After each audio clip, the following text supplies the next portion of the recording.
Hey guys, it's Wahima, but just call me Wah. Melanated! Welcome to another episode of Love After Lockup. This is season 2, episode 6. Never know the names of these episodes. Don't worry about it. Let me just take my phone off. Thank you so much to you guys who have been rocking with me since the beginning of this season, and thank you to those of you who are new. Welcome to my channel. Go on ahead and give this video a thumbs up. You know you're gonna like it anyway. At the end of this video, I'm gonna let you know where you can follow me on social media, but just so that you know right now, you can definitely follow me on Instagram at justcallmewah. You know what? Let's say what's up to the good people of Instagram. I've been actually quite active on Instagram today. It was a good day for me. She got a lot done. But let's say what's up. Hey guys, it's Wahima and I'm filming my recap of Love After Lockup episode 6. It's a juicy one, so you gotta check out this video when it goes live on YouTube, okay?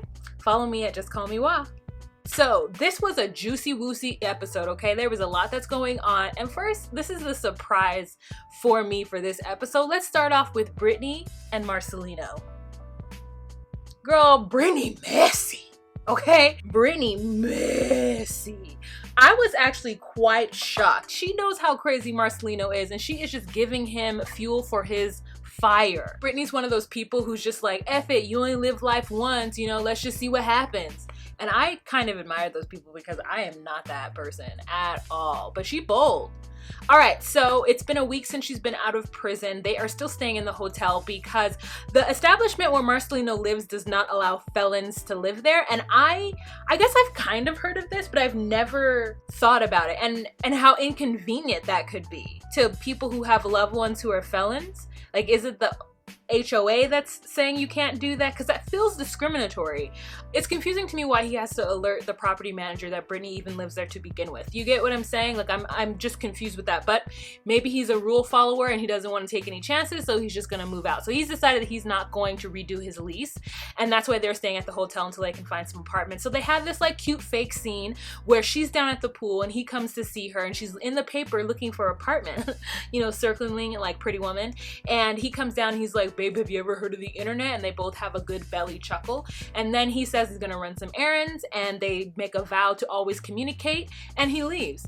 And during his absence, Brittany, oh messy Brittany, takes this opportunity to invite the ex, Amanda, over. Now, if you will recall from last episode, Amanda is her ex that she dated while they were in prison, and they had some kind of separation. Like, Amanda went to another unit, you know, another bunk, another cell, another building. I don't know, girl, she went somewhere else, right? So that's how they broke up. So they didn't officially break up, but she's been in contact with Amanda since she's been out of prison, and it's kind of against her parole. So Marcelino is very concerned about that, which is why he was really aggressive to Sasha, the homegirl from last episode. But he still shouldn't have been aggressive to Sasha regardless of that rule. It is Brittany's choice. She's an adult. She's making these choices. So Brittany really doesn't see any reason to tell Marcelino about Amanda because she doesn't feel like it's Marcelino's business. Like, she feels like, I'm not keeping a secret from him, but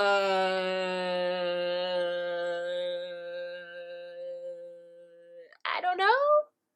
Psst, Brittany, you meant to say, I'm not keeping a secret from him. But low-key, I am keeping a secret from him. Because otherwise, she would just tell him about Amanda. But it's because she wants to be polyamorous.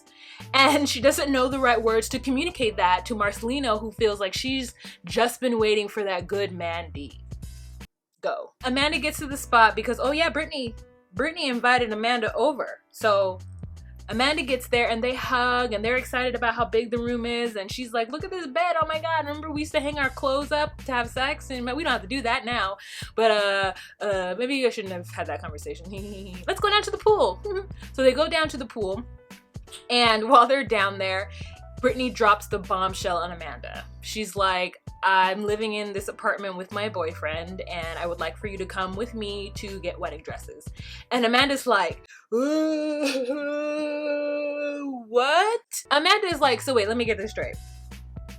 So basically you invited me over here to say, surprise, we're no longer together. I don't want to get back together and I'm with this other guy and I want to be friends with you and I want you to help me pick out the dress for our wedding. And Brittany's like,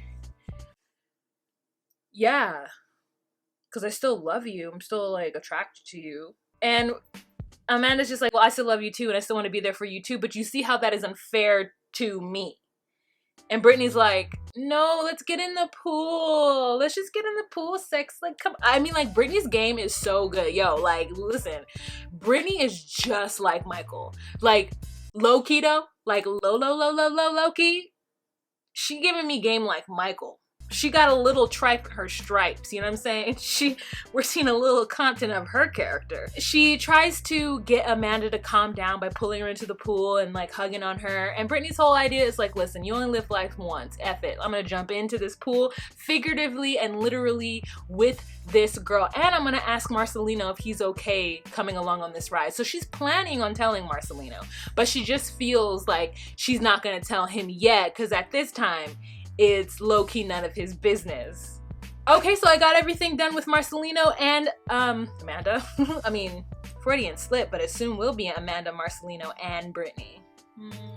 All right, so let's move on to our next couple. Thruple. Megan, not Markle, Michael, and Sarah.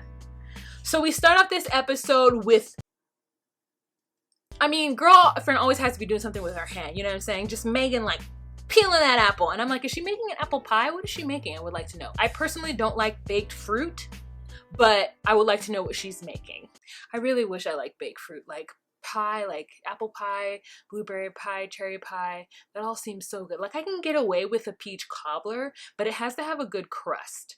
And the reason why I can get away with it is because peaches are already soft as it is. I think what it is I don't like baked fruit that is usually crunchy. Like orchard fruits, like I need them to be crunchy in any form that they're in.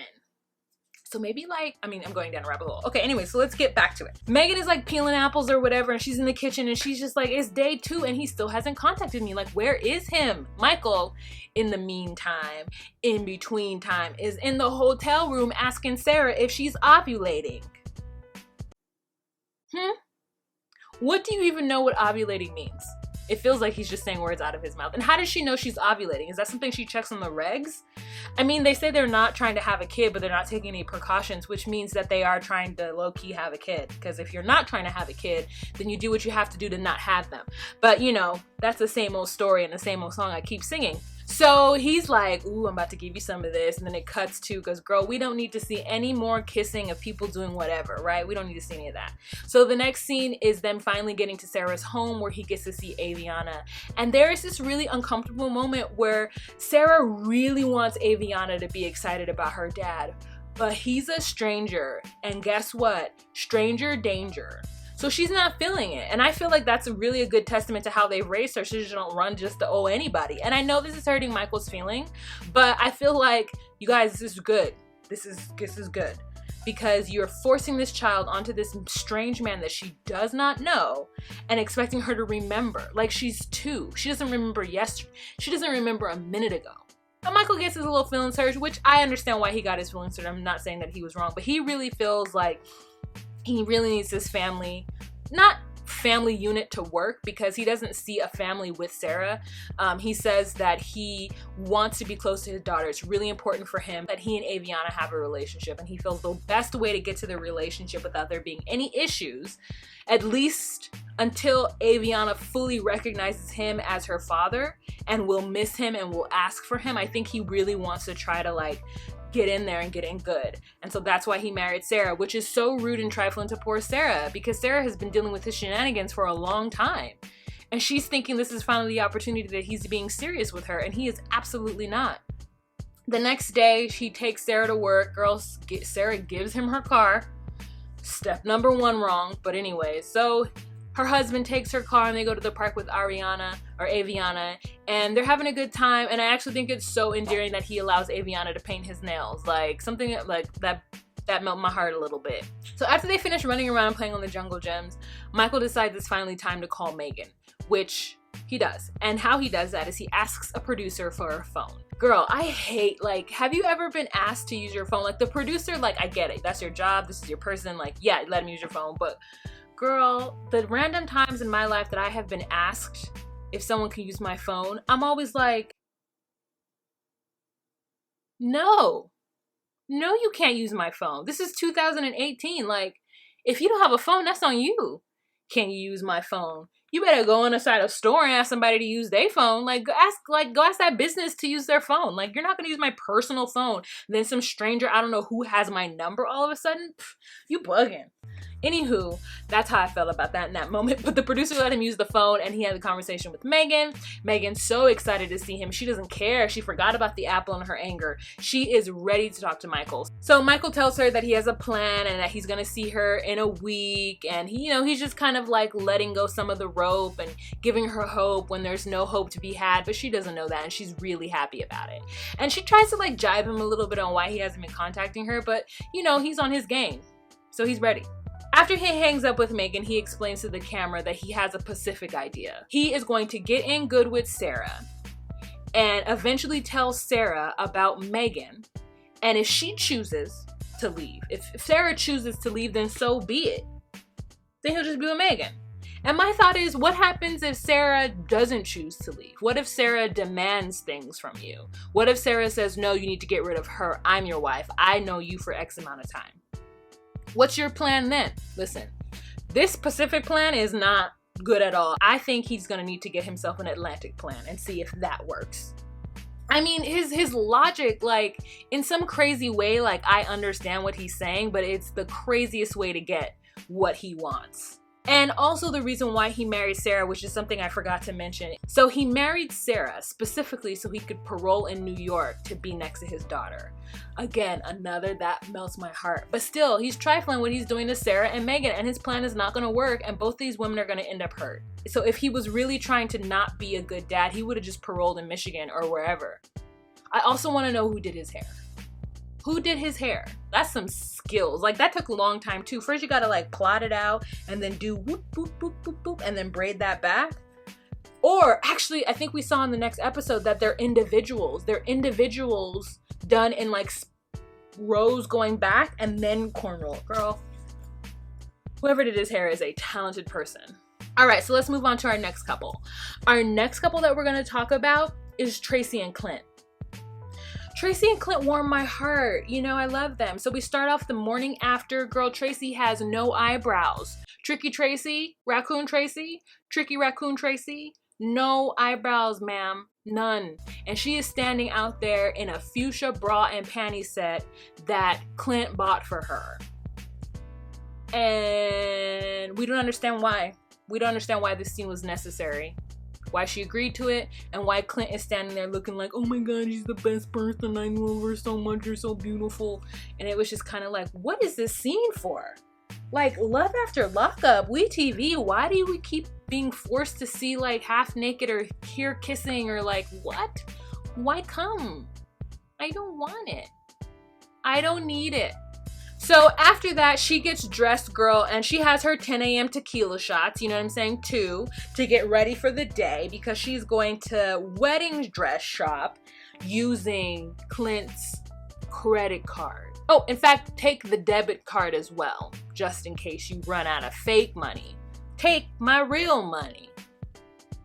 I mean, Clint does for like 5 seconds try to tell her that $500 is all she can spend, and then she looks at him and says, really, for my wedding dress for this special occasion, only $500? And he's like, well, you can spend a little more. And it's just so ridiculous. It's like, Clint, I knew he had low self-esteem, but that's crazy. To give a known, check fraud person your credit cards after your mother and your conscience has told you not to do it and you still do it anyway? Something wrong with Clint. Clint feels like him and Tracy have a deep-rooted relationship, like a deep-rooted bond. And I'm just like, who, where, what are you talking about? Give me some evidence of this. It's been a day. So anyways, Tracy then leaves. Why she doesn't take a camera crew with her, I don't know. I hope she does, and this is just how they're editing this together. But cut to Clint getting dressed and getting ready to go to the chapel. And standing around for 2.5 hours waiting for Tracy, who does not show up by the end of the episode. So we don't know where Tracy is. We don't know why she's 2.5 hours late. Clint thinks it's because she's getting pretty for him.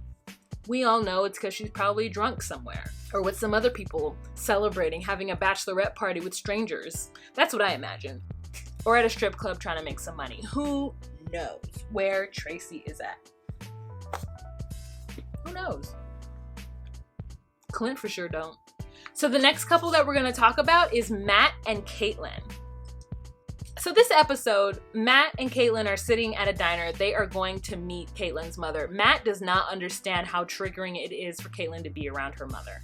He keeps trying to say positive things, like things he heard somebody on TV say once, and not really listening to her. And for whatever reason, Caitlin thinks that he is her knight in shining armor at this moment, that she's just been in like snotty mess the last couple of days and he's been right there. And I'm like, because he has nothing else to do. What else does he have to do besides be with the girl who's paying for everything and is driving him around? They get there and he's doing his best to be kind. She says something and he says, well, just be happy. And she's like, but this is how I'm feeling. And he's like, don't feel those feelings. She's like, you're right. And she's like, I don't want to wait for her. Well, then let's not wait for her. He is no kind of help at all. So I guess they're waiting for her mom for about 20 minutes. And she's just really upset because she feels like she's been waiting for her mom her whole life. Finally, the mom gets there and you think that Caitlin is relieved and she's gonna get up and hug her mom, but she literally brushes right past her and walks out and like slams her phone and is just like sitting on the curb crying. And Matt doesn't know what to do. He's like, oh, I guess he says hi to the mom. I don't know what happened, but he goes after Megan eventually, or he goes after Caitlin eventually and then tries to like talk her down. Really, he's just allowing her to cry on his shoulder. Mom comes out of the diner and Caitlin's ready to give her mom a hug, and they hug and it's surprisingly heartfelt, but maybe it was just like automatic.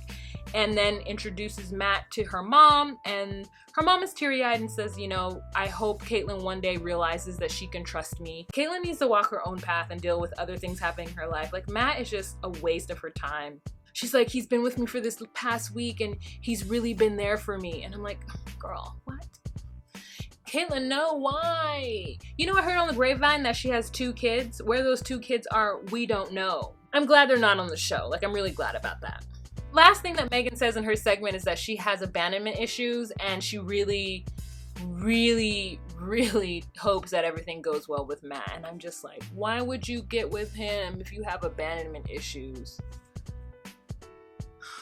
This girl has given up everything. She's given up her home. She's given up all kinds of stuff to be with Matt. She don't got no money. She doesn't have a job.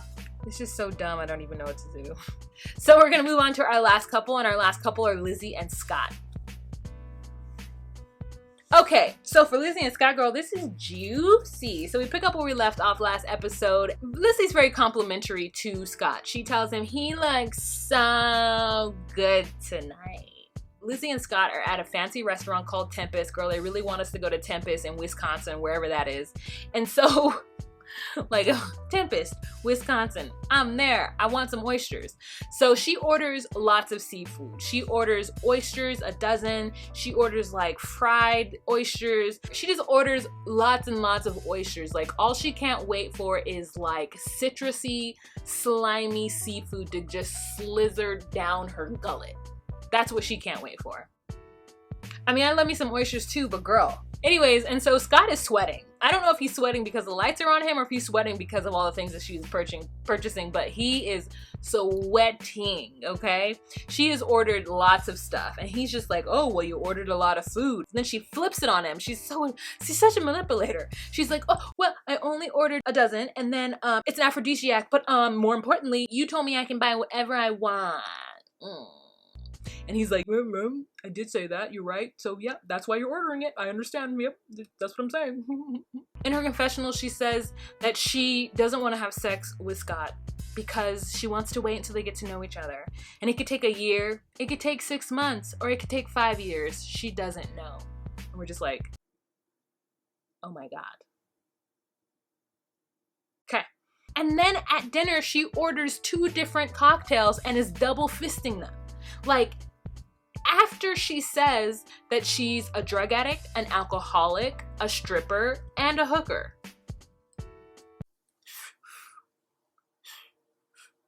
I hear you, but I'm using you.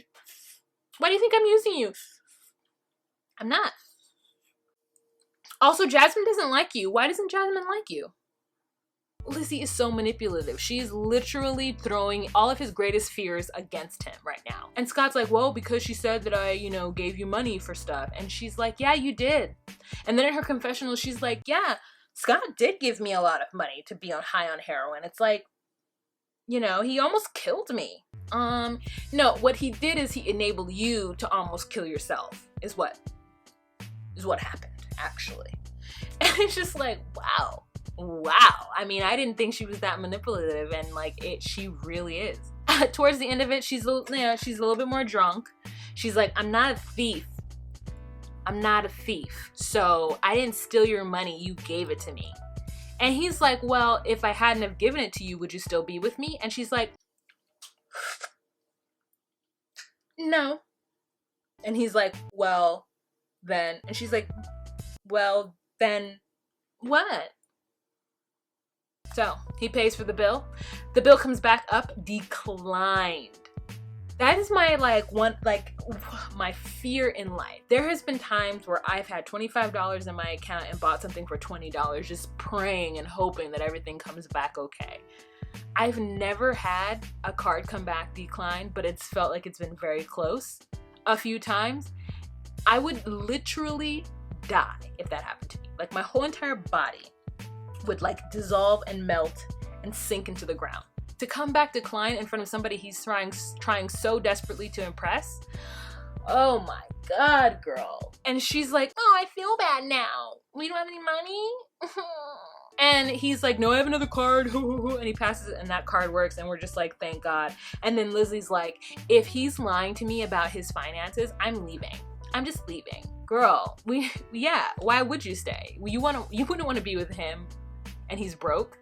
If he's stupid enough to give you $90,000, he is an enabler, but I feel like she's holding that against him. Oh, and did you guys know that there is a sale on shrimp at the local grocery store?